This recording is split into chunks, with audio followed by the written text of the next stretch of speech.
How's she going, boys? Mike here. Welcome back to Grampie's workshop. Well, we're at it again in the shop, this time with the project. Remember a while back there I posted a video about taking my flue down off the barn? I'll post a link to that down below. But when I pulled the flue down off the barn, the wall board on the outside of the barn was pretty rotten in that corner there where the flue was and underneath the flue. In fact, I put holes in it. So I have to change that panel on the barn. So my plan is, I bought another piece of paneling to replace that outside panel on the barn.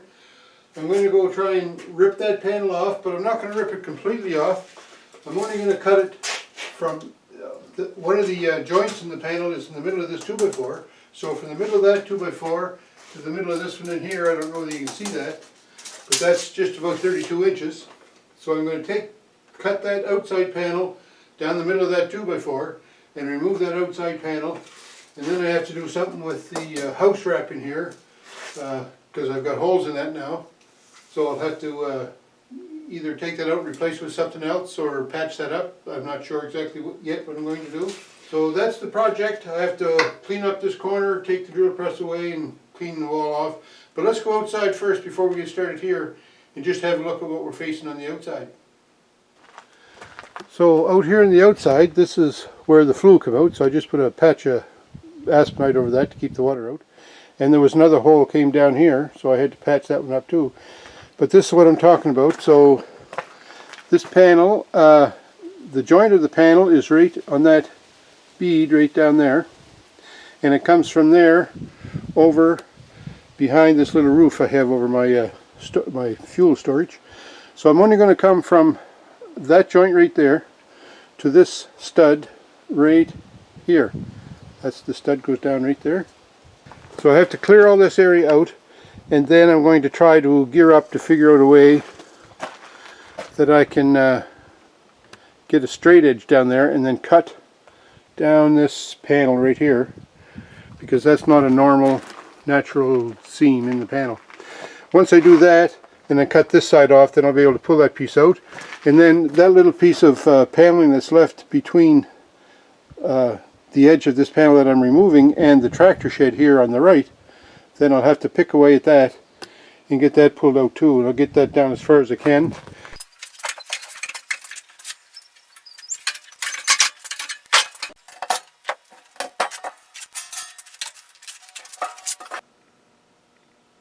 Okay, I'm going to try and start taking that panel off now. So there's nails, goes down here on this stud. So I'm going to see if I can get some nails out now. That ought to be fun.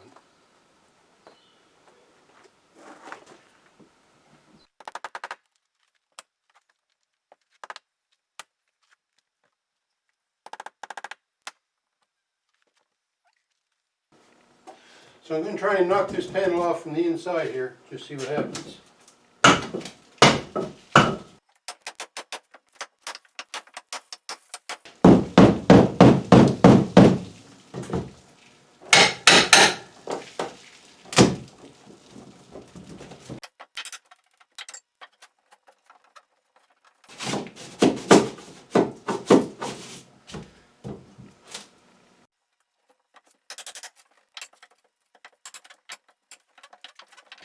Alright, so to cut my panel on the outside, now don't laugh, this is my idea, I'm not really sure how it's going to work, but I have a 2x4 here that's kind of halfway straight, and I put some screws in it.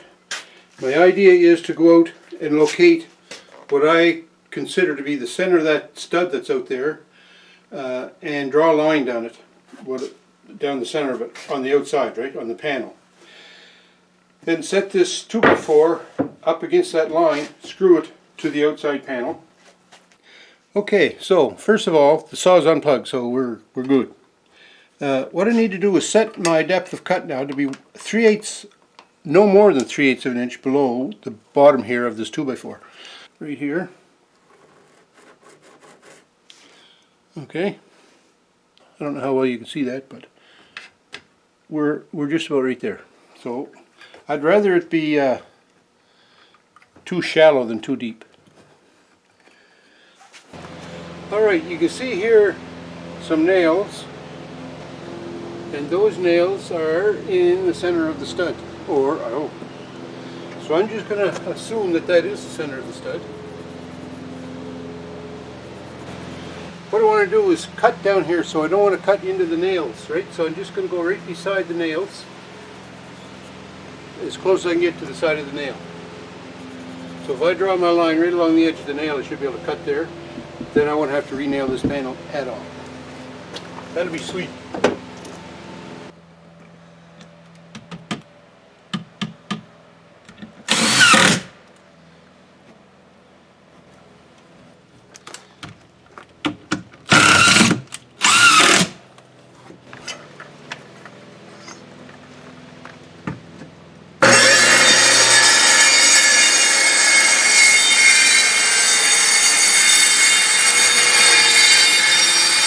So we got this piece cut. Let's just see if we can break this out now.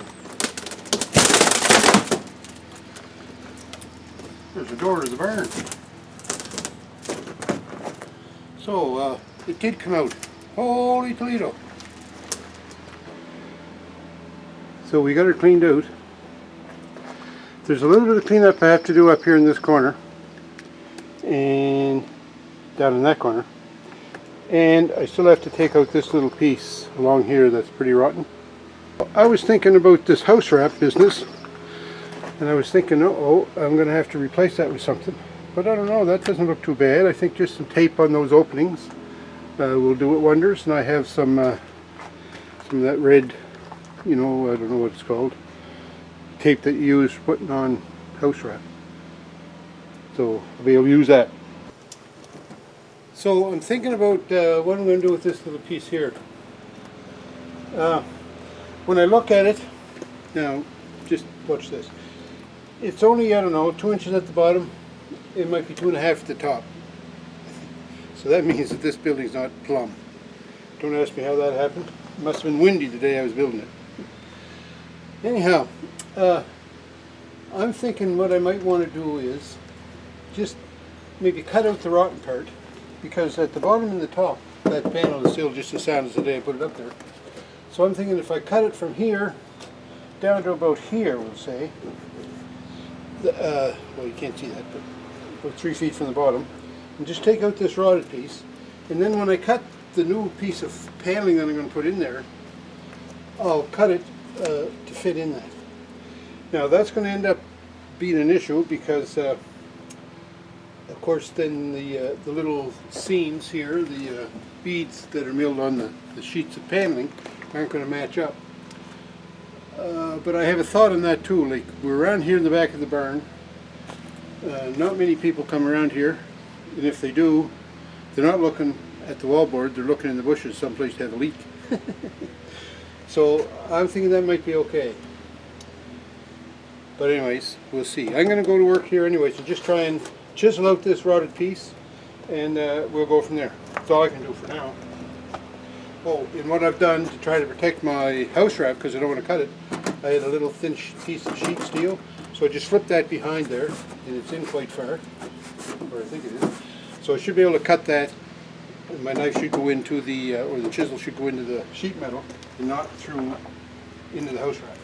That's the plan anyhow. So I'm going to cut it right about here. There's a nail right there, so like a couple inches down, that should be good, right?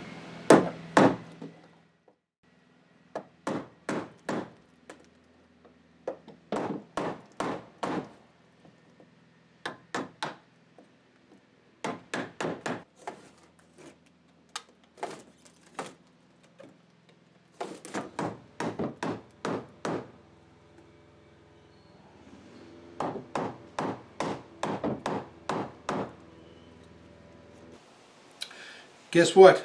This job's taken me a lot longer than I thought. So long, in fact, it's going to be a two-parter.